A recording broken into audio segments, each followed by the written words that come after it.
3 ম্যাচের টি-20 সিরিজ খেলতে এখন ঢাকায় পাকিস্তান দল। শ্রীলঙ্কা সফর শেষ হতে না হতেই নিজের মাঠে লিটনদের আবারও নেমে যেতে হবে প্রতিপক্ষকে সামলাতে। এই সিরিজকে ঘিরে বাংলাদেশ দলের প্রস্তুতি পর্যাপ্ত আছে বলেই বিশ্বাস করেন ক্রিকেট পরিচালনা বিভাগ প্রধান। আগস্টে পূর্ব নির্ধারিত ভারত সিরিজ না হওয়ায় দেশ অথবা দেশের বাইরে গিয়ে কিছু ম্যাচ খেলতে চাওয়ারও কথাও বলেছেন তিনি। রিপোর্টারও জানাচ্ছেন বর্ষণ কবির। চারদিকে নানা খবরের চাপে পাকিস্তান দল যে এখন ঢাকায় সেটি একটু আবেদন হারিয়েছে।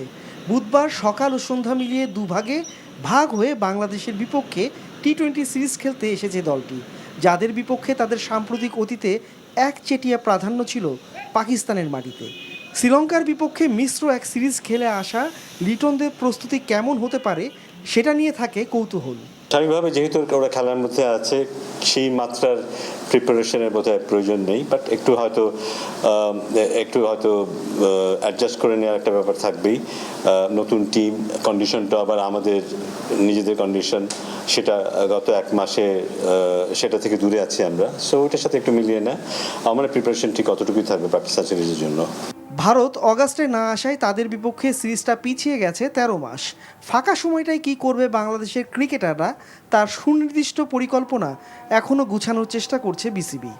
ওই সময়টা আমরা ইন্টারনালি কিছু ম্যাচের আয়োজন করতে পারি কিনা, কারণ এর আগেও আমরা করেছি যেটা জাতীয় দল এই টিমের সাথে খেলেছিল সেরকম একটা কিছু, এটা ছিল আমাদের আগের একটা পরিকল্পনা। বাট এখন আমরা ভেবে দেখছি যে এর পাশাপাশি কোনো দলের সাথে আমরা খেলতে পারি কিনা, বা বাইরে কোনোখানে গিয়েও খুব অল্প সময়ের জন্য কিছু খেলা যায় কিনা। তবে রংপুর রাইডার্সের হয়ে নুরুল হাসান সোহানের নেতৃত্ব একটি চলমান ফ্র্যাঞ্চাইজি টুর্নামেন্টে তার দৃষ্টি আকর্ষণ করেছে। বর্ষণ কবির, এনটিভি নিউজ, ঢাকা।